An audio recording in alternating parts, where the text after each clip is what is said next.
Hello there, and welcome to Daniel's Infinite Playlist. And today we're going to review the excellent debut album from Swedish artist Nathan Aeli, which is called Katja.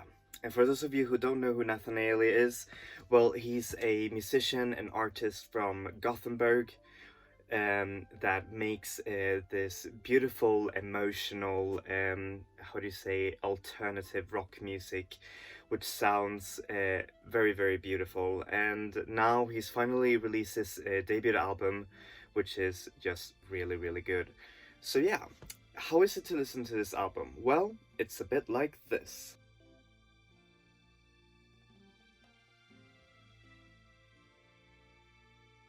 Alright, I'm going to show you the album art showcase. There are physical versions of this album. There's a beautiful vinyl version that's only exclusive to 500 copies or something like that. And if you want to buy it, then you should please check Nathan Aeli's Bandcamp, where you can actually order it. Anyways, here's the album cover, and it follows the theme of his singles. Which are basically, pictures. I don't know if it's him, but like submerged underwater. And I think that it's a really beautiful and breathtaking picture that actually kind of puts the moody and melancholic tone in the album so well. And I wish I really had the vinyl version, because I would sure love to have it, framed and, listen to it and all of that. All right, how is this album musically? Well, musically, this album is very much a sort of alternative rock album. I'm not very familiar with the genre emo or screamo music, but apparently it's been having this huge revival right now with a lot of classic emo bands making their comeback. And no, I'm not talking about that commercial emo music. I'm talking about the real stuff.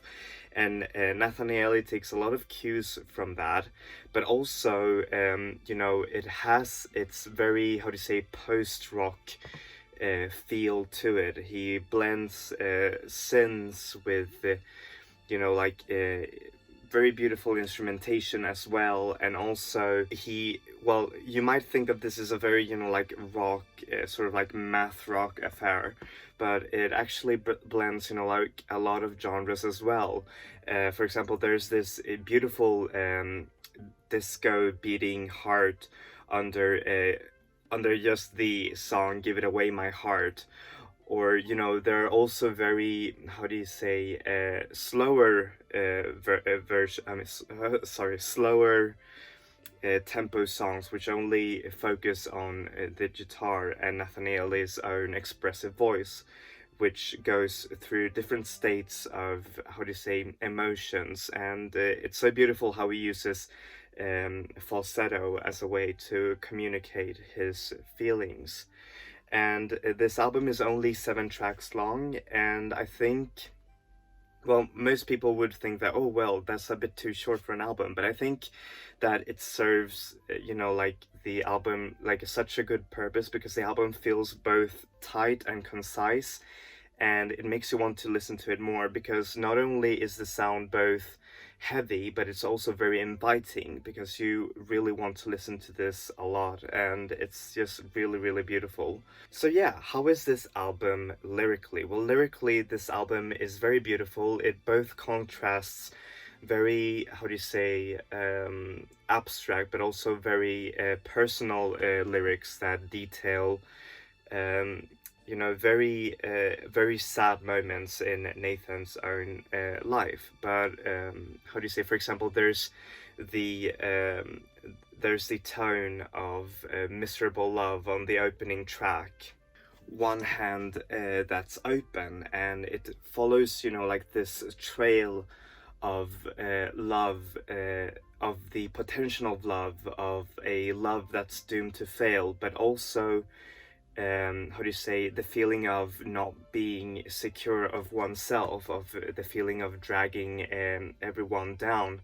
And it just becomes very melancholic and very sad. And it's truly a beautiful record in that way. And he also mixes Swedish lyrics with English lyrics, and the Swedish lyrics are paired very, very beautifully with the English ones. And I think that it's really beautiful to just go through this own emotional turmoil that he's experienced, and now he's just made it into this beautiful album. But one might think that this album is just an album of sadness, but I also feel that this album has a lot of undertones of, you know, like rebirth and new meaning towards about old sadnesses, and I think that's something very beautiful to experience as well in his own artistry. In some ways, I find this album a lot like Slowdive's second album, Souvlaki, which also undergoes kind of like the same themes of doomed love and feelings of insecurity. But, you know, I mean, I know they're not basically the same genres, but I can feel that the emotional resonance is there, and that's why it's so beautiful. So yeah, what do I give this album? Well, I give it a 9 out of 10. It is a beautiful, concise, and emotionally weighty album, debut album from this artist. He has a fully formed sound, an expression that's just really, really beautiful, and also an artistry that's, really unique. And for me, it's very difficult personally to actually appreciate a lot of, you know, like indie rock / alternative rock music, but this album just kind of, resonated with me a lot emotionally, but also in the way that it's produced, which is just really beautiful, and it sounds both fresh and very, atmospheric in its emotional tones, just like with Slowdive's second album, Souvlaki, and it's just a really, really great debut album that I hope is going to get a lot more listeners, because I think Nathan Aeli is an artist worth listening to. So yeah, make sure to listen to this album. It's really, really good. Alright, thank you so much for watching this review. As always, I'm going to put the artist links down below. Nathan Aeli is available everywhere, Spotify, iTunes, you name it. There are physical versions of this album available.